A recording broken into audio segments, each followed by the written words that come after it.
রাসূল বলেছেন আমার উম্মতের কয়টা দলকে আল্লাহ জাহান্নাম থেকে মুক্তি দিবেন? জোরে বলেন কয়টা? দেখে কি মনে রাখছেন? এক দল যারা কাদের বিরুদ্ধে যুদ্ধ করবে, দুই নাম্বার আরেক দল যারা কার অনুসারী হবে। হে আল্লাহ, আমরা যদি বেঁচে থাকি ঈসা নবীর সৈন্য হওয়ার সুযোগ পাই সেটাও হব। আর আমার পাশের দেশ হিন্দুস্তান যা শুরু করেছে, যদি তারা, আমরা তো আক্রমণ করতে যাই না, আমরা শান্তির পক্ষে, কিন্তু তারা যদি আমাদেরকে আক্রান্ত করতে আসে আমরা বসে থাকবো না। এই পবিত্র যুদ্ধের জন্য আমরা প্রস্তুত আছি। শাহাদাতের জজবা নিয়ে এই গাজওয়াতুল হিন্দে অংশগ্রহণ করার জন্য আমরা প্রস্তুত আছি না? নাই? কারা কারা আছেন? হাত তুলুন আমার। নারায়ণ, এই ছেলেটাকে বসান।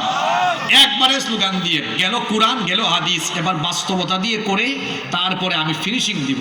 আপনারা সময়টুকু দিবেন তো আমাকে। উঠাইছেন তো এমন সময় চলে যাচ্ছে, আটকানো যাচ্ছে না, আমাকে সময় দেন। মনোযোগ আছে সবার? ভারত কোনোদিনও বাংলাদেশের সাথে পারবে না। বলবেন হুজুর দলিল দেন।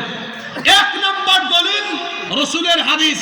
হিন্দুস্তানে যুদ্ধ হবে, এই যুদ্ধে অনেক মুসলমান শহীদ হবে, কিন্তু শেষ পর্যন্ত মুসলমান বিজয়ী হবে। এক নম্বর দলিল হাদিস থেকে। কি ব্যাটারি কি ফিউজ না চার্জ হচ্ছে আস্তে আস্তে? দুই, বাস্তবতা বলে এরা আমাদের সাথে পারবে না। কেন? কারণ বর্তমান ভূ রাজনীতি আর আন্তর্জাতিক রাজনীতি নিয়ে আপনি স্টাডি করলে দেখবেন ভারতকে শায়েস্তা করার জন্য আমাদের আশপাশের আরো কয়েকটা দেশ রেডি আছে। এক নম্বরে চীন, ওইদিকে পাকিস্তান, আফগানিস্তান রেডি আছে, আরো কয়েকটা দেশ আছে, ওগুলোর নাম বললাম না। একটু বাংলাদেশের বিরুদ্ধে লাগে দেখো। এমনিতেই তো এক নম্বর দলিল এরা না, আমি আগেই বলেছি এক নম্বর দলিল এরা না, এক নম্বর দলিল রাসূলের হাদিস। দুই নম্বর বাস্তবতা হলো এই ভূ রাজনীতি আর আন্তর্জাতিক রাজনীতির দিকে নজর করলে দেখা যায় এরা পারবে না, এরা পারবে না।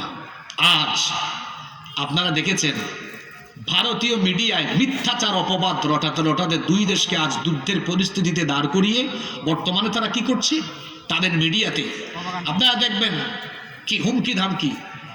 রিপাবলিক বাংলা নামে এক চ্যানেল আছে, মহিক রঞ্জন তার নাম, ও দেখবেন ব্যাংক যেমন লাফায় সেও তেমন লাফায়। তারপরে ডিসপ্লেতে বাংলাদেশের মানচিত্র এনে বলে এই যে বাংলাদেশের চিকেন নেক, এই যে এই ফেনী, এটা দখল করতে আমাদের 5 মিনিট লাগবে। চট্টগ্রামকে আমরা আলাদা করে হিন্দু ভূমি করে দিব। আর এই হলো সিলেট। আমার বাড়ি কোথায়? আমাদেরকে চিনে, আমরা তো বীরের যা, হযরত শাহজালাল রহমতুল্লাহ আলাইহির রুহানি সন্তান আমরা।